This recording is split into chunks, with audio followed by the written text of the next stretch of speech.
Good morning, you listen to FloorDaily.net, and I'm Kemp Harr. I'm at the NWFA show in Tampa, and I'm with Pat Oakley, the Vice President of Marketing with Mullican Flooring. Pat, how you doing? I'm doing great. Good to see you, Kemp. It's good to be with you. You've got some news. You've rebranded the company. I want to get into that in some detail in a minute. First, let's just run through a couple of things. Mullican, based in Johnson City, been in the business 33 years. You're all hardwood. That's your sole product, the lifeblood of your business, and you do both engineered and solid, right? That's correct. We recently, in 2017, launched into the sawn engineered business, and we're excited about all the opportunities within the sawn category and continuing to grow that. And real quick, for those people that may not know the business as well as you do, explain what sawn is. Yeah, sawn is basically we're taking lumber that we would run into solid flooring, and we saw that into whatever veneer thicknesses we're trying to produce at that point, and then we laminate that, and it gives you the appearance of a solid floor, and it's really within the engineered category, driving the trend right now. It's the upper end too, right? That's correct, absolutely. Tell us how business has been for you in the last year or so. Well, this start to the year, January, was tough. A lot of that was primarily due to the weather. We're optimistic about the remainder of the year. We are facing some headwinds with raw material costs, certainly competition from the imitators to wood flooring, but we do feel confident about finishing probably a little bit up or flat versus last year. Now, one of the issues with the cost of raw materials is that the Asian market is taking a lot of the timber, and it's kind of a supply and demand thing, and so that's elevated the price for everybody, right?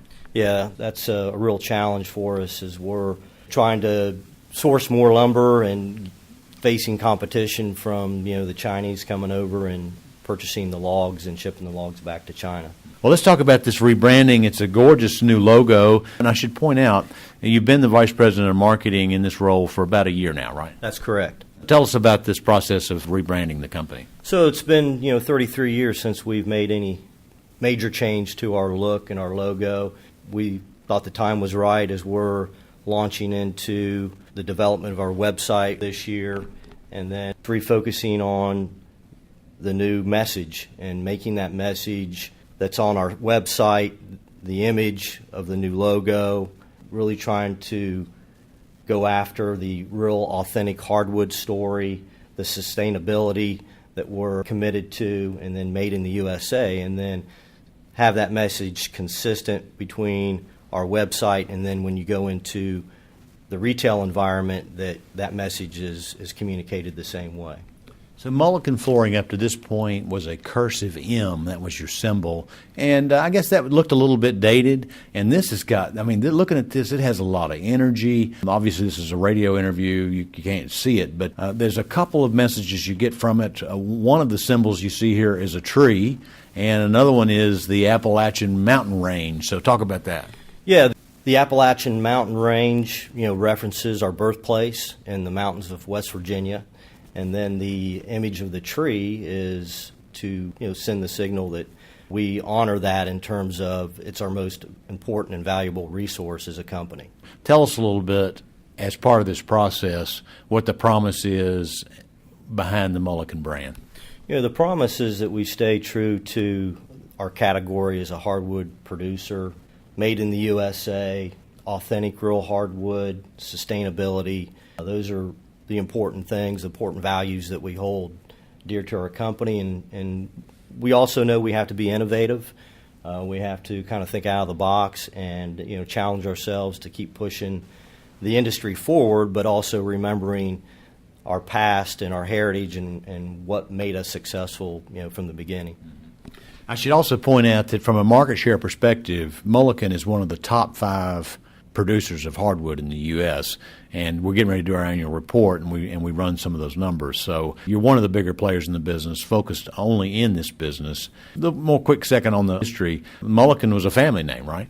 Correct. The company was started in Ronceverte, West Virginia in 1985 by Bill Mullican Sr., and he was in the lumber business, and actually the plant started as a truck flooring plant, and then as the momentum for hardwood within the home grew, he transitioned that into producing hardwood flooring. developed a fantastic reputation amongst flooring contractors and within the industry, and it spread nationwide. And his focus was craftsmanship, outstanding quality, and those were the key components of his success. And the products that you're marketing today, like your new Wexford style that you introduced last year, these are some Appalachian species that you're double staining and creating some really beautiful floors, right? Yeah, the Wexford collection is actually, we're seeing a lot of the influence of the European oak in the U.S. We are taking North American Appalachian white oak, and we're live sawing that, and basically, we're recreating that same look in a domestic product, and it really has energized the company with being able to create that look here in the U.S. Very few U.S. producers are able to replicate that look. So when will the website be out? Our hope is to launch the new website some point in June. Very excited about that as well. All right, Pat, it's great to catch up with you. I hope you have a great show. Again, been talking to Pat Oakley, the Vice President of Marketing with Mullican Flooring, and you've been listening to Kemp Harr and FloorDaily.net.